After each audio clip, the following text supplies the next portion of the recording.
Kejaksaan Negeri Maros resmi menetapkan dan menahan Ex-Sekretaris Dinas Komunikasi, Informatika, Statistik, dan Persandian Diskominfo Kabupaten Maros, Muhammad Taufan, atas kasus korupsi anggaran belanja Internet Command Center Senin 23 Juni 2025. Pria yang menjabat sebagai Kabag Fasilitasi DPRD Maros ini akan ditahan selama 20 hari ke depan di Lapas Kelas 2B Maros setelah ditetapkan sebagai tersangka dalam perkara dugaan korupsi anggaran belanja internet pada tahun 2021 hingga 2023. Ia juga diketahui menjabat sebagai pejabat pelaksana teknis kegiatan PPTK dalam kegiatan tersebut. Kepala Kejaksaan Negeri Maros Zulkifli Said mengungkapkan dugaan kerugian negara dalam perkara ini mencapai lebih dari 1 miliar.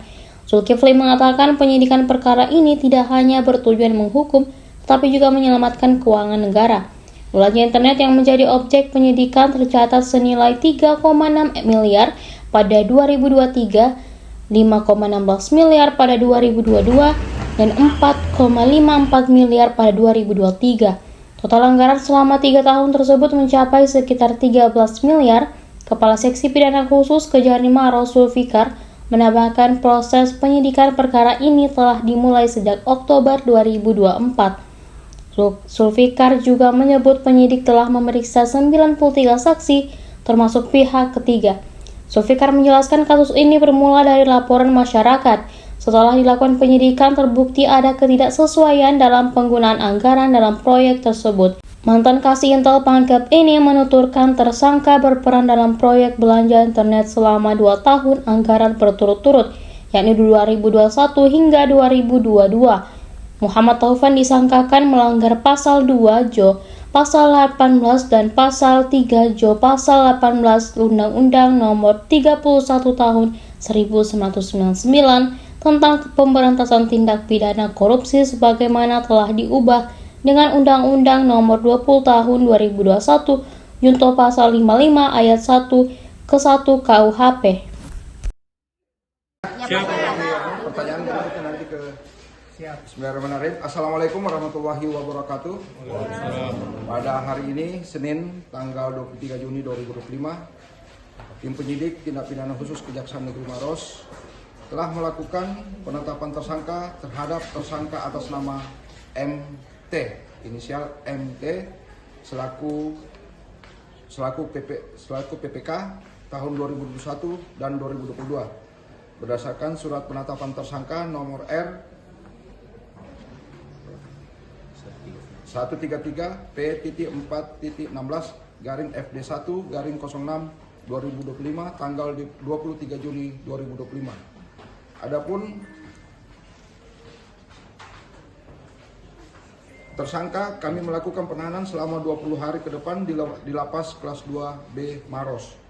Bahwa penyidik telah melakukan serangkaian penyidikan serta mengumpulkan 2 alat bukti pada perkara dugaan tindak pidana korupsi belanja internet Command Center pada Dinas Komunikasi Informatika, Statistik, dan Persandian Kabupaten Maros tahun anggaran 2021 sampai 2023. Berdasarkan surat perintah penyidikan Kajari nomor print 04 garing P.4.16 garing FD1 garing 10 garing 2024 tanggal 18 Oktober 2024. Bahwa akibat perbuatan tersangka MT berdasarkan hasil perhitungan BPKP Provinsi Sulawesi Selatan, perbuatan tersangka tersebut mengakibatkan kerugian keuangan negara sebesar Rp1.449.989.989 yang bersumber dari anggaran APBD Kabupaten Maros. Adapun kasus posisi singkat perkara dugaan tindak pidana korupsi belanja internet Command Center Dinas Kominfo Maros tahun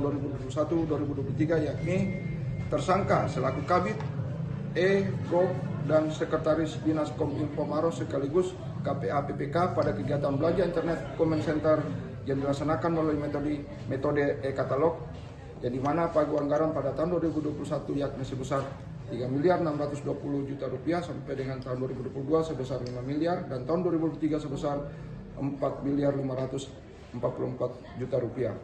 Bahwa tersangka kami sangka pasal primer pasal 2 Junto pasal 18 Undang-Undang Tipikor nomor tahun 99 nomor 31 tahun 99 dan subsidiar pasal dan junto pasal 55 ayat 1 ke 1 KUP, subsidiar pasal 3 pasal 18 Undang-Undang nomor 31 tahun 99 tentang pemberantasan tipikor sebagaimana telah diubah dan ditambah dengan Undang-Undang nomor 20 tahun 2001 tentang perubahan atas Undang-Undang nomor 31 tahun 99 tentang pemberantasan tipikor junto pasal 55 ayat 1 ke 1 KUP. Selanjutnya, Kajari Maros menghimbau kepada seluruh pihak atau masyarakat Maros agar tidak mempercayai pihak-pihak yang mengatasnamakan Kajari Maros ataupun tim penyidik untuk meminta imbalan dalam hal penanganan perkara yang dimaksud. Demikian press release kami. Wabillahi taufik wal hidayah. Wassalamualaikum warahmatullahi wabarakatuh. Pak, izin Pak, peran tersangka seperti apa Pak? PPK. Selaku PPK. Apa ini hasil dari BPKP? Orang semua Iya, hasil dari BPKP ini. Ya, 1.49 lebih. Apa ada kemungkinan Pak penambahan tersangka atau seperti apa Pak ke depannya? Nanti perkembangannya lagi selanjutnya setelah ini kita akan ada lagi mungkin yang terbaru. Berlanjut Pak ya. Untuk total saksi dan barang Untuk bukti saat Pak. ini Pak satu tersangka ya. 80 lebih, 83 berapa? 93 saksi. Barang bukti Baru Pak. satu Pak ya, baru satu tersangka ini. Baru satu. Pak, barang bukti yang disita ini apa saja, Pak? Bertambah. Apanya? Barang Untuk barang buktinya, bukti. Pak, yang dua tadi yang disebutkan. Dokumen. Oh, dokumen aja. Nanti pertanyaan selanjutnya karena ini ada RJ lagi. Pertanyaan selanjutnya nanti kasih Pisus yang jawab semuanya. Oke? Download Tribun X sekarang. Menghadirkan lokal menjadi Indonesia.